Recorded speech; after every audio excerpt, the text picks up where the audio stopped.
எல்லாருக்கும் வணக்கம். நான் ஓம் பிரகாஷ் பேசுகிறேன். இது வரைக்கும் நீங்கள் இந்த சேனலை சப்ஸ்கிரைப் பண்ணலாம், சப்ஸ்கிரைப் பண்ணிக்கோங்க. அது மட்டும் இல்லாமல் பக்கத்தில் இருக்க பெல் பட்டனும் கிளிக் பண்ணி வச்சுக்கோங்க. அப்போ தான் நம்ம சேனலில் போடுற எல்லா வீடியோஸும் உங்களுக்கு நோட்டிஃபிகேஷனில் காமிக்கும். மேலும் ஜோதிடம் சார்ந்த ஏதாவது கேள்விகள் இருந்தாலும் அல்லது உங்கள் சுய ஜாதகத்தை பற்றி ஏதாவது கேள்விகள் இருந்தாலும் நீங்கள் கீழே கமெண்ட் பாக்ஸில் உங்களோட பிறந்த தேதி, பிறந்த நேரம், பிறந்த இடம் குறிப்பிட்டு உங்கள் கேள்விகளை நீங்கள் கேட்கலாம். கண்டிப்பாக எல்லோருடைய கமெண்ட்ஸுக்கும் முடிஞ்ச வரைக்கும் நான் ரிப்ளை பண்ணுறேங்க. சரிங்களா? அதே மாதிரி இந்த வீடியோ உங்களுக்கு பிடிச்சிருக்கின்ற பட்சத்தில் ஒரு லைக்கும் போட்டு விடுங்க. நான் நிறைய லைக்ஸ் வர தான் இன்னும் மேற்கொண்டு வீடியோஸ் நிறைய போடணுன்ற ஒரு தூண்டுதல் எனக்கும் வரும். சரிங்களா? முடிஞ்ச வரைக்கும் இந்த வீடியோ பார்க்குறவங்க ஒரு லைக்கை போட்டுட்டு கமெண்ட்டை போட்டுட்டு உங்களோட வீடியோ நீங்கள் பார்க்க ஆரம்பிங்க. சரி, வாங்க இப்போ வீடியோக்குள்ளே போகலாம். இந்த வீடியோ நம்ம என்ன பார்க்க போகிறோம் அப்படின்னா, மீனராசி உத்திரட்டாதி நட்சத்திரத்தில் பிறந்தவங்களுக்கு 2025ஆம் ஆண்டு ராகு கேது பயிற்சி பலன்களை பற்றி நம்ம தெளிவாக பார்க்க போகிறோம். ராகு கேது பயிற்சி 2025 மே மாதம் 18ஆம் தேதி நடந்து முடிஞ்சிருச்சுங்க. ராகு கும்ப ராசிக்கும் கேது சிம்ம ராசிக்கும் பயிற்சி ஆயிட்டாங்க. நிறைய பேர் கேட்டதுனால உங்களுக்கான ஒரு பதிவாக இந்த பதிவானது இருக்கும். சரிங்களா? அதாவது இந்த ராகு கேது பயிற்சி அப்படின்னு பார்க்கும்போது 1.5 வருஷத்துக்கு ஒரு வாட்டி ராகு ஒரு ராசியிலிருந்து இன்னொரு ராசிக்கு பயிற்சி ஆவாங்க. ராகு கேது பயிற்சி ஆன உடனே உங்களோட வாழ்க்கையில மாற்றங்கள் வருமானு கேட்டினா கண்டிப்பாக இல்லை. மெல்ல மெல்ல தான் மாற்றங்களானது நடக்க ஆரம்பிக்கும். அட்லீஸ்ட் ஒரு 3 மாதங்களாச்சும் எடுத்துக்கும் தோராயமா. சரிங்களா? பலன்கள் நடக்கிறதுக்கு. அது மட்டும் இல்லாமல் சனிக்கு அடுத்தபடியாக அதிக ஆண்டுகள் கொண்ட ஒரு பெயர்ச்சி கிரகங்கள் அப்படின்னு பார்க்கும்போது அது ராகு கேதுக்கள் தான். சனி 2.5 வருஷம் எடுத்து பாருங்க ஒரு ராசிலேருந்து இன்னொரு ராசிக்கு போகிறதுக்கு. அதே மாதிரி ராகு கேதுக்கள் 1.5 வருஷம் எடுத்துப்பாங்க. அந்த வகையில் தற்போது மீனத்திற்கு, அதாவது உத்திரட்டாதியில் பிறந்தவங்களுக்கு பார்த்தீங்கன்னா 12ஆம் இடத்துல ராகுவும் 6ஆம் இடமான சிம்மத்தில் கேதுவும் இருக்காங்க. இந்த ராகு கேதுக்களுக்கு ரொம்ப உகந்த இடங்கள் அப்படின்னு பார்க்கும்போது இந்த 6ஆம் இடம் 12ஆம் இடம் நல்ல ஒரு இடங்களா சொல்லப்படுது. மற்ற எந்த இடத்துல இருந்தாலும் சரிங்க, ஒருத்தர் கொடுத்தா இன்னொருத்தருக்கு எடுப்பார். ஆனால் இந்த இடத்துல கூடிய ராகு கேதுக்கள் மட்டுமே நல்ல ஒரு பலன்களை வாழ்க்கையில கொடுக்குறாங்க அப்படின்னே சொல்லலாம். சரிங்களா? ஸோ இதுல யார் மூலமாக என்னென்ன பிரச்சனைகள் வரும், என்னென்ன மாதிரியான ஏற்றங்கள் வரும்னு சொல்லி தெளிவாக பார்க்கலாம் இந்த தெளிவான பதிவில். சரிங்களா? ஃபர்ஸ்ட் விஷயம், மீனத்துல பிறந்தவங்களுக்கு தற்போது ஜென்ம சனி, 7 சனியினுடைய மத்தியம பகுதியான ஜென்ம சனி நடந்துட்டு இருக்குங்க. சரிங்களா? அதை எப்பவுமே நீங்க ஞாபகத்துல வச்சுக்கணும். மேலும் இந்த ராகுவால் என்ன பலன்கள் கிடைக்கும்? நல்ல செலவுகளை கொடுப்பார், சுப விரயங்களை கொடுப்பார், வாழ்க்கைக்கு தேவையான அத்தியாவசியமான விஷயங்களுக்காக செலவு செய்வீங்க. குறிப்பா வீடு, மனை, வாகனம், சொத்து சார்ந்த விஷயங்களுக்காக செலவு செய்வீங்க.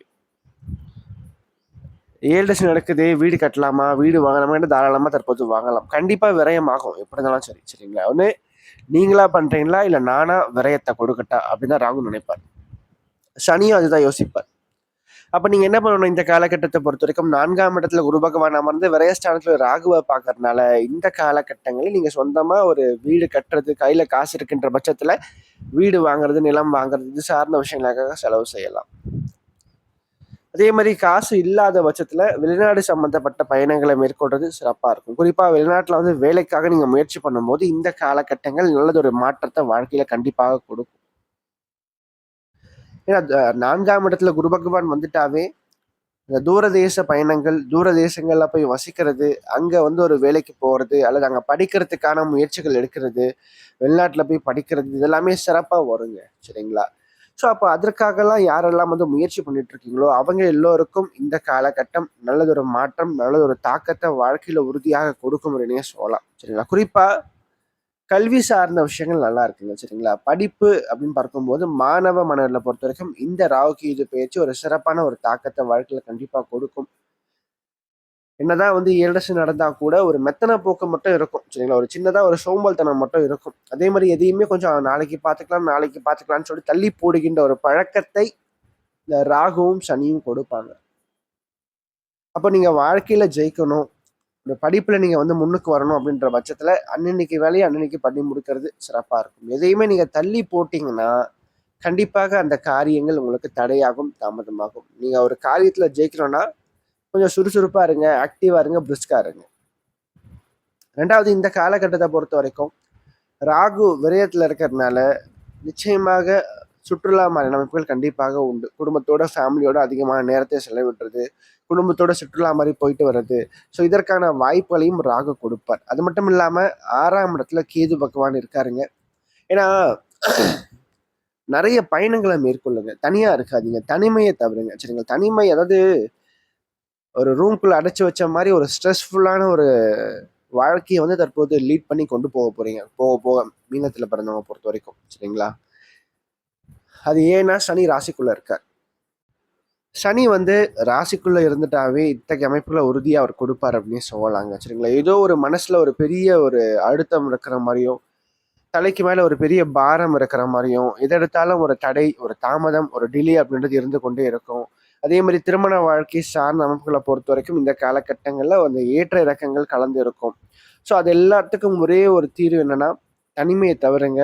நிறைய வந்து நண்பர்களோடையும் வெளியாட்களோடையும் அதிகமான நேரத்தை செலவிடுங்க. நிறைய வந்து பயணங்களை அதிகமா மேற்கொள்ளுங்க. சுற்றுலா அதிகமா போயிட்டு வாங்க, கையில காசு இருக்கும்போது. அதே மாரி சேவிங்ஸ் அப்படின்றத விட இந்த ஒரு 2 1/2 வருஷத்த பொறுத்தவரைக்கும் நீங்க வந்து கொஞ்சம் செலவுகள் அதிகமா பண்ணுங்க. தப்பு கிடையாது. அதுக்கப்புறம் கூட நீங்க சேவிங்ஸ் பண்ணிக்கலாம். இந்த காலகட்டத்துல உங்களுக்கு தேவையான ஒண்ணே ஒரு விஷயம் செலவு அதிகமா பண்ணுங்க. சரிங்களா? அது மட்டும் இல்லாம 6ஆம் இடத்துல கேது பகவான் இருக்காருங்க. இந்த கேது உபஜய ஸ்தானத்துல இருக்கிறது ஒரு மிகப்பெரிய ஒரு பக்கபலங்க. கண்டிப்பாக இந்த கேது என்ன பண்ணுவார்னா, வாழ்க்கையில ஒரு மாற்றத்த கண்டிப்பா கொடுப்பார். ஒரு வைராகியத்த கொடுப்பார். நெறைய இடங்கள்ல அவமானத்தையும் கொடுத்து, அதன் பிறகு ஒரு ஏற்றத்தையும் இந்த கேது பகவான் கொடுப்பார் அப்டின்னே சொல்லலாம். சரிங்களா? முதல்ல வந்து ஒரு தடை, அதுக்கப்புறம் தான் ஒரு ஏற்றத்த இவர் வந்து கொடுப்பார் அப்டின்னே சொல்லலாம். சரிங்களா? நல்ல ஒரு சாதகமான வாய்ப்புகள உண்டு பண்ணி கொடுப்பார். யார் நினைச்சாலும் சரிங்க, உங்களோட வளர்ச்சிய தடுக்க முடியாது. அந்த அளவுக்கு ஒரு ஏற்றத்த இந்த கேது பகவான் கொடுப்பார். கடன், நோய், எதிரிகளை வந்து வெல்லக்கூடிய ஒரு தன்மையும், அவங்கள ஜெயித்து காட்டக்கூடிய ஒரு தன்மையும் வந்து இந்த ராகு கேதுகள் கொடுக்க போறாங்க உங்கள பொறுத்தவரைக்கும் அப்டின்னே சொல்லலாங்க. சரிங்களா? ஆக மொத்தம் இந்த காலகட்டம் நல்லதொரு சிறப்பான ஒரு வளர்ச்சிய கண்டிப்பா கொடுக்கும். ராகுவும் சரி, கேதுவும் சரி நல்ல நிலைமையில தான் இருக்காங்க. சனி மட்டும் நல்லா இல்லங்க. அத மட்டும் நீங்க பார்த்துக்கங்க. சரிங்களா? நன்றி. மேலும் இந்த வீடியோ உங்களுக்கு பிடிச்சிருந்தா லைக் பண்ணுங்க. பிடிக்கலன்னா நீங்க தாராளமா நீங்க டிஸ்லைக்கும் பண்ணலாம். சரிங்களா? அதே மாரி இந்த வீடியோ பத்தின ஏதாவது கேள்விகள் எதுவா இருந்தாலும் நீங்க கமெண்ட் பாக்ஸ்ல கமெண்ட் பண்ணலாம். அது நல்ல விஷயமா இருந்தாலும் சரி, கெட்ட விஷயமா இருந்தாலும் சரி, உங்களோட தோன்ற விஷயங்கள் நீங்க கமெண்ட் பாக்ஸ்ல கமெண்ட் பண்ணுங்க. அது சரியா இருந்தா இன்னும் எனக்கு பூஸ்டப்பா இருக்கும். அது தவறான ஒரு இதுவா இருந்தா நான் அத திருத்திக்கிறேன். சரிங்களா? நன்றி. வணக்கம்.